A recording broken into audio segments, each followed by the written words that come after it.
Howdy, y'all. This is CJ here, and welcome to my channel. And if you're new here, be sure to hit that like and subscribe button down below. And be sure to hit that bell icon so you're notified next time I post up a reaction. Now, if you guys have any recommendations or requests for any videos that you might want to see me react to, be sure to put that in the comments below so that I can make a list of things that you guys want me to react to. Now, that being said, today we're going to be doing a video from Fat Electrician's other channel, the Fat Files. And it's going to be, the video is called The FEMA of Texas, the HEB, the grocery store. So, let's go ahead and get our headphones on. Let's go ahead and bring up the video. And let's get started. All right, for those of you that don't know, the first video I ever made on the internet was about Aldi, my favorite grocery store. Well, they've been dethroned. Today we're talking about HEB. It is a grocery store that pretty much only exists inside of the state of Texas. Everybody thinks HEB stands for Here Everything's Better, but it actually stands for Howard Edward Butt. Despite operating in only one state, it is the 5th largest privately owned company in the entire United States, generating tens of billions of dollars in revenue, and it is affectionately dubbed the FEMA of Texas. And we're gonna get into all of it right after a word from our sponsor. Delete me. Why do you have a commie gun? Well, Brandon's the AK guy. I thought I could be the AK girl. Okay, why? Well, apparently we look alike. You guys do not look alike. No. Wait. No, Brandon, you're not allowed to shave your beard ever, especially if I'm drunk. I'll see you sexy YouTube mother lovers next time. Don't say it like that. All right, here's the deal. Super simple, straightforward business model. You give them money, they turn around and make sure that data brokers on the internet aren't selling your personal information. What does that even mean? Okay, here's the entire internet and every free service on the planet inside of a nutshell. Okay, there's a saying, if you're not paying for the product, you are the product. What that means is pretty much anything on the internet that you use, that's a service, whether that be Google, Facebook, Instagram, Snapchat, all of it. Okay, it's all an app. So one of two things is happening. They're either going to feed you ads, and that's how that company makes money since their service is free, or they're going to collect your personal information, then turn around and sell it to data brokers on the internet, and then they're going to turn around and sell it to whoever buys it, and next thing you know, you're getting 17,000 robocalls every single day. And that's where Delete Me comes in. They will look through all the major data brokers and find the ones that are selling your personal information and submit opt-out requests on your behalf, and then they are legally obligated to comply. And then they'll continue to monitor these data brokers, and if they get your information again, Delete Me will submit an opt-out request again. Basically, you're paying Delete Me to get rid of all the downsides of all of the free stuff on the internet, which I think is absolutely worth it. If you want to check them out, I'll have a link and a discount code down below. Let's get back to the video. All right, here's the deal. I have been asked thousands of times to do a video about HEB. I have experience with HEB. For those of you that don't know, I have a podcast down in San Antonio, Texas. I fly down there every month to film episodes with my co-hosts, Brandon, Cody, and Eli, so I have some HEB experience. I've been to the grocery store multiple times. There's nothing overwhelmingly special about it from an outsider looking in. You go in, it's a nice grocery store. It's big, it's cool. They have good food, but they don't appear to be doing anything different than any other major chain grocery store. And then I found out on my last trip to Texas, they are in fact way different. About 30 minutes from where we film our podcast is Kerr County, Texas. They were hit with massive flash flooding. It destroyed homes, buildings, infrastructure. It wiped out an entire fire station. People were hurt, people were killed. It was a complete disaster and very unfortunate situation. Clint Sanders, the guy that runs Bunker Branding, my merchandise company, and his wife Jenna are both from Kerr County. They grew up there their entire lives. So as soon as that disaster hit, they were using Bunker Branding in its warehouse as a point to gather up a bunch of supplies, and then they were shuttling them into Kerr County to whoever needed them. So while I was down there, me and the guys over at the Unsubscribed podcast took a day and we grabbed our trucks and we were helping them move all these supplies into Kerr County. And when I got there, HEB was there. And when I say HEB was there, I don't mean they sent a truck full of supplies and were handing it out to people. No, they had an entire disaster relief operation on par with FEMA or the National Guard up and running the entire time. They had semi-trucks that were specially kitted out to be mobile kitchens, cooking thousands of hot meals and giving them out to people. They had tons of food, tons of water. They had places for people to charge their cell phones. They had places for people to shower. They had a mobile pharmacy handing out medication. It was a full-on professional disaster disaster relief effort by a fucking grocery store. It was overwhelmingly obvious this was not something that HEB threw together on a whim. This was like a professional team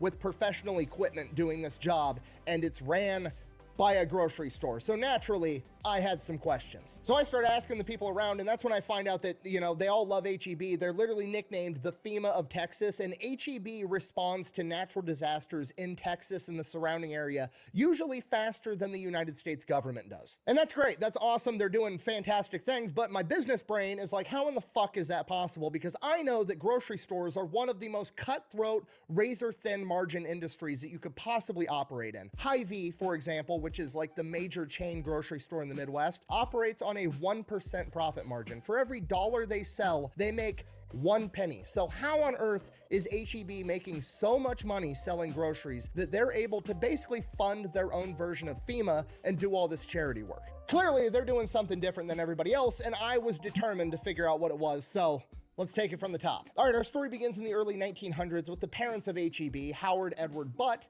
Charles, and Florence. Originally, the family was living in Memphis, Tennessee, and Charles was a pharmacist, and then at some point he developed tuberculosis, so they decided they were going to move the family down to Kerrville, Texas, hoping that the drier climate would help with this condition. And Charles, with tuberculosis, was no longer able to work as a pharmacist, so Florence decided to step up, and she decided she was going to support the family by opening a grocery store on the first level of their 2-story house. They were going to live upstairs, they were going to run the grocery store on the first floor. And that opened in 1905. Now, in the early 1900s, grocery stores were a lot different than they are today, right? People didn't have cars usually, so people couldn't come by and pick up a bunch of groceries and drive them home. So grocery stores usually functioned as you would either call in or you would go in, you'd place an order, the people working at the grocery store would assemble your order, and then they would deliver it to your house for you. And that is what their 3 sons, Charles, Howard, and Edward, all did at a very young age, literally going around town delivering groceries out of a baby carriage and a little red wagon. It was just like, dad's out, the entire family is stepping up to make this thing work. This goes on pretty much their entire childhood. They grow up, all the boys go off to fight in war. They come back from World War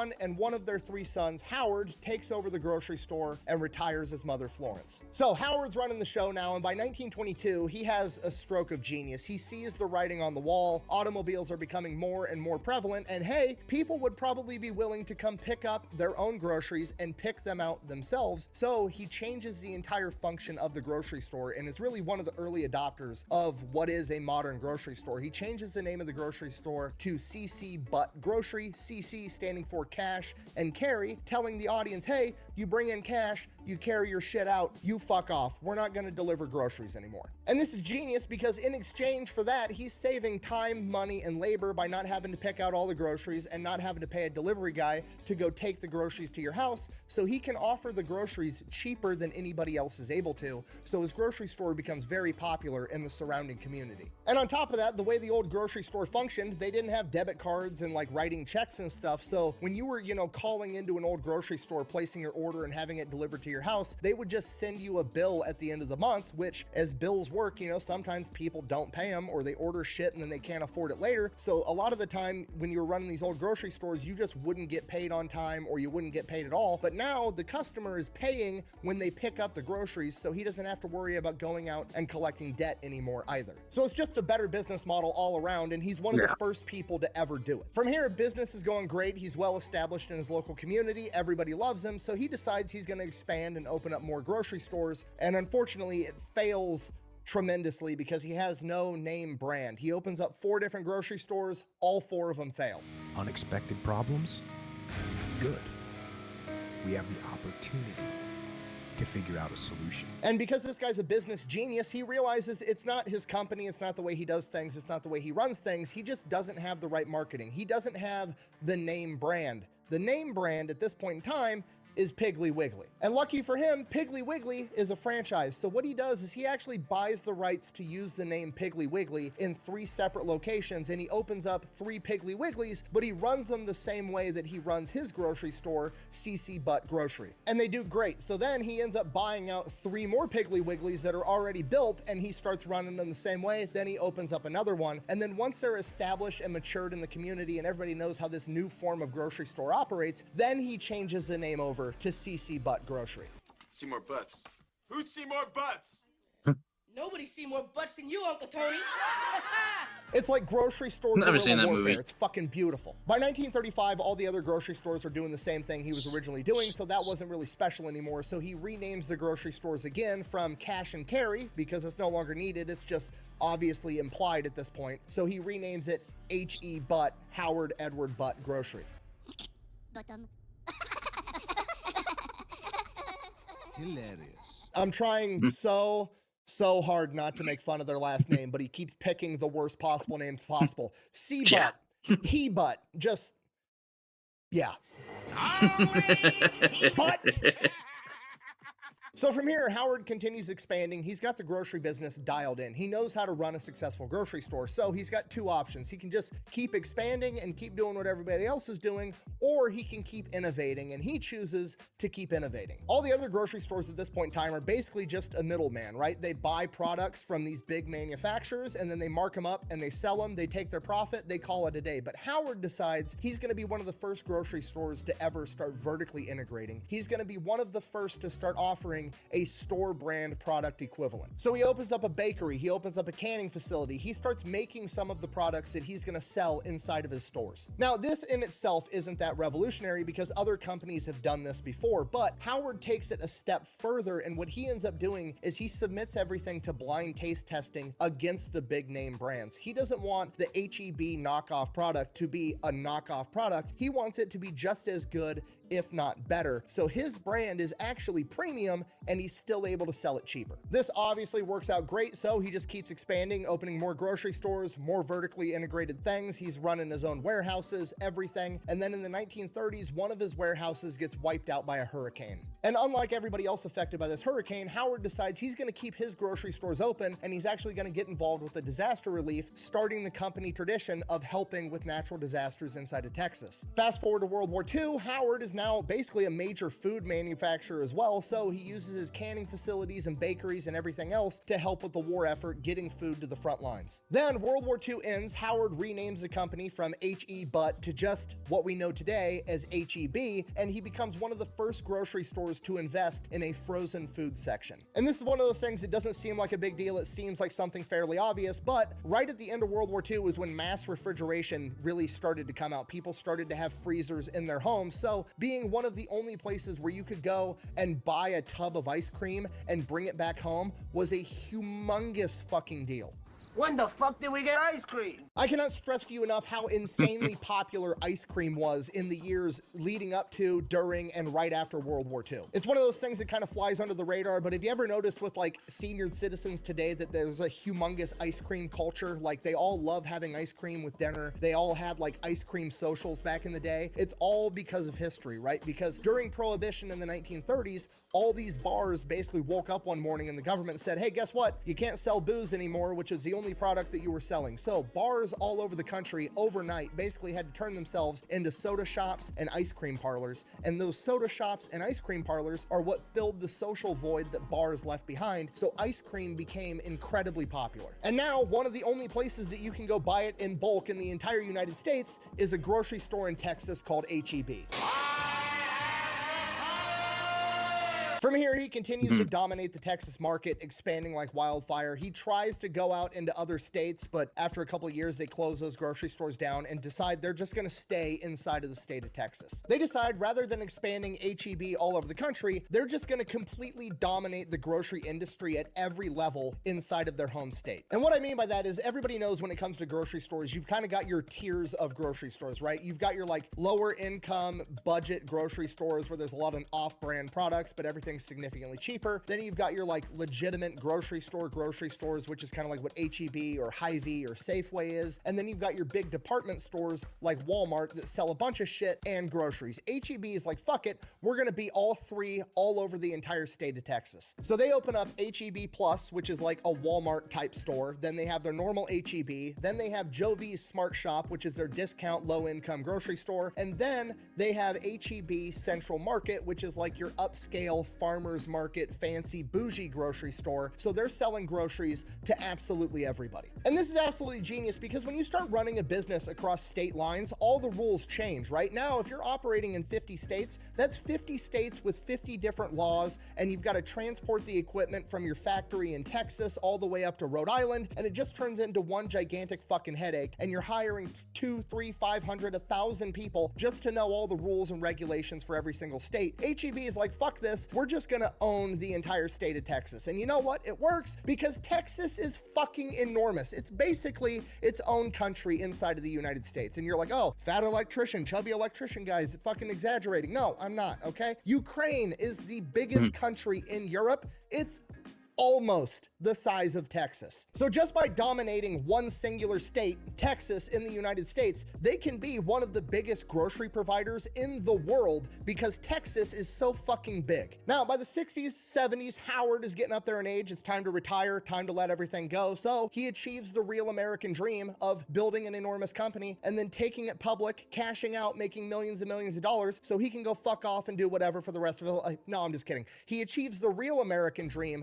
of building something incredible and then handing it off to his sons and letting them take over the reins so he can sit back, relax, and watch his sons continue to kick ass for the rest of his life. And that's exactly what they do. They continue vertically integrating the company. HEB now owns the biggest milk processing plant in the state of Texas. They own an ice cream factory. They own multiple manufacturing facilities. They own over 400 grocery stores all over the state of Texas, and they have that entire community on fucking lock. They are literally a grocery store chain that operates in one of 50 states, and somehow they are the 5th largest privately owned company in the country, bringing in over $46 billion a year. Let's see here. So Cargill, Minnesota. They have $160 billion revenue.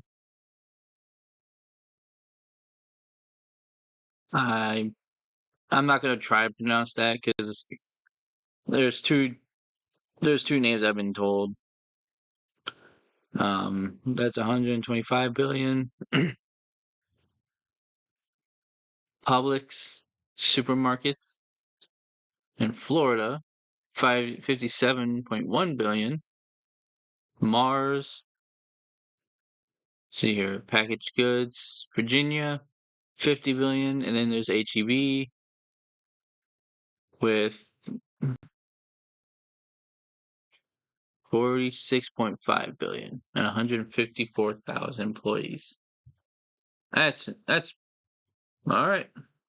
Year. So while the rest of the competition is going out here hiring guys with business degrees that know what they're doing, aka cutting a bunch of corners to maximize profits, being very short-sighted about everything, his sons are out here building an empire that's gonna last forever. And you wanna know what they do with that empire? A bunch of good shit. It's legitimately a good place to work according to every source that I could possibly find. Like Walmart, for example, their competition is in the lowest 35% of employee satisfaction and retention rate. HEB is in like the top 5%. 50% of HEB employees said they would not take another job in a similar field if they offered them more money. Technically now the Butt family only owns 90% of HEB. The other 10% they gave to the employees. So every year, every employee, even the part-time ones, if they work 1,000 hours, gets a bonus check at the end of the year for whatever their cut of the corporate profits are. And on top of that, they do a ton of charity work. They donate millions of dollars a year, not just to disaster relief, but to education funds. They donate back into their communities, back into the employees themselves, and they're well known for being one of the biggest retail chains to give small companies a chance. They're well known for letting small companies that are either owned or started up by disenfranchised people or founded in Texas or founded by veterans to get inside their stores probably sooner than they should to help those companies have a chance at competing in the marketplace, which is, you know, a great plug because I know of an energy drink company founded by a bunch of veterans that would look pretty good inside of HEB. Is that a shameless plug? Yes, and it's the choice of a new generation. Wait, what is it? I don't have a pen on me. I'll have to come back and look that up. So ish. I know I'm smart. I know how to spell or pronounce. Echelon? Echelon? Energy drink. Don't judge me, okay? I gotta shoot my shot, all right? We've got Echelon inside of pretty much every Echelon. PX and every military base in the country. It would look really good inside of every I know how to HEB in English. Texas, too. Sorry, anyways, this brings us back to the disaster relief thing. They've been providing disaster relief to pretty much every natural disaster to hit Texas and the surrounding area since the 1930s, and they did way more than I even saw on the ground over in Kern County. HEB has a full-time disaster relief team. They're literally running their own miniature version of FEMA that somehow responds faster than FEMA. On their HEB website, they have advice, tips, tricks, weather tracking to help people know how to survive a natural disaster. And then when the natural disasters do hit, they mobilize massive convoys to go in with mobile kitchens, showers, cell phone charging, food, clothes, medicine, absolutely everything you could want. HEB is on the way to get it to you. And then they donate millions and millions of dollars back into that community to help with the reconstruction. Now, we don't know what the totals are for Kern County, Texas, because that disaster is still kind of unfolding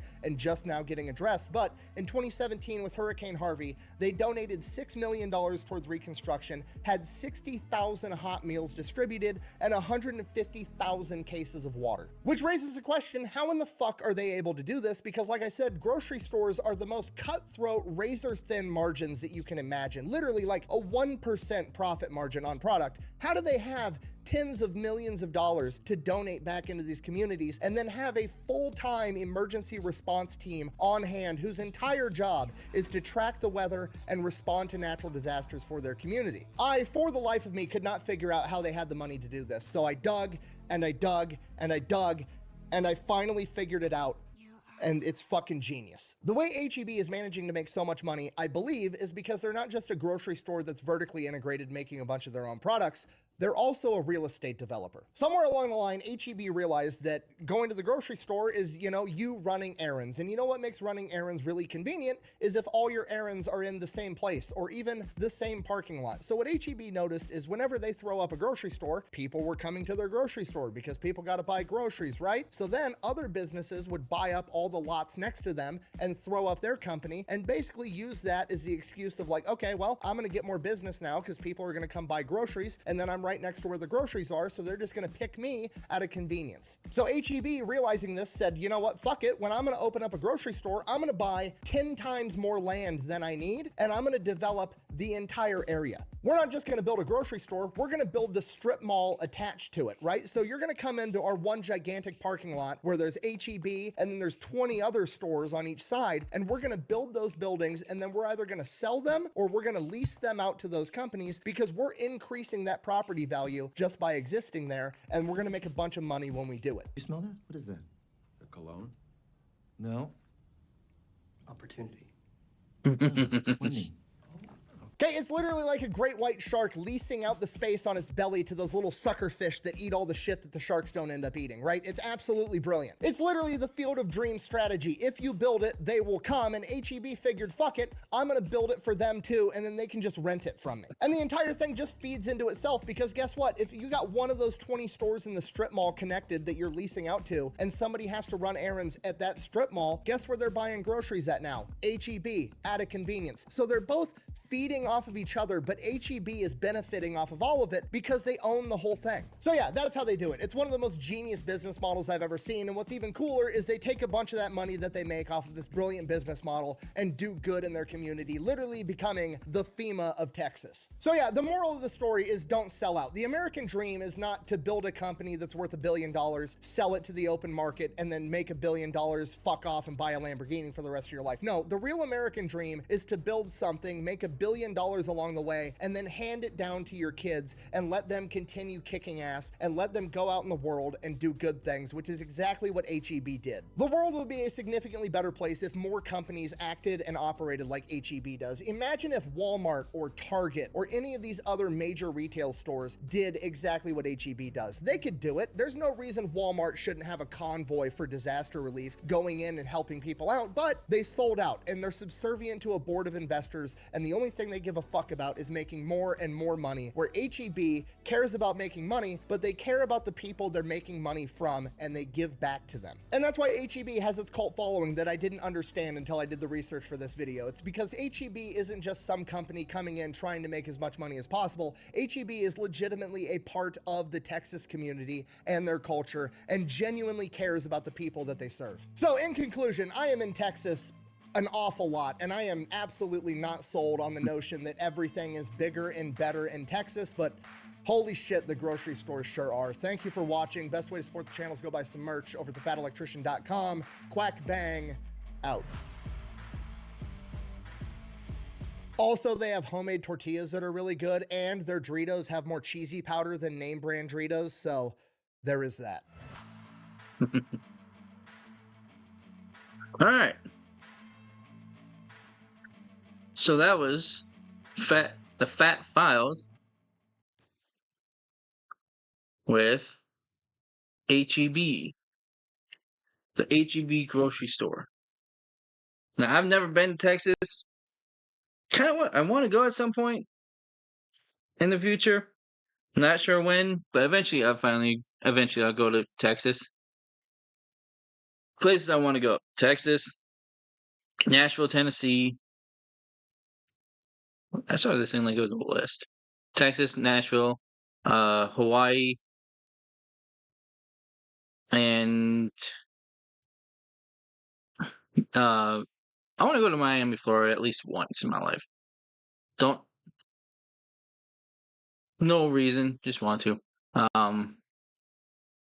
There's a few places in Texas I want to go to. I've technically been to Dallas because I dropped off a load just west of Dallas. I can't remember the town. It was at the Target Distribution Center, just west of Dallas, Texas. But I wouldn't mind going to Dallas to, just look around. Yeah, Dallas, Houston.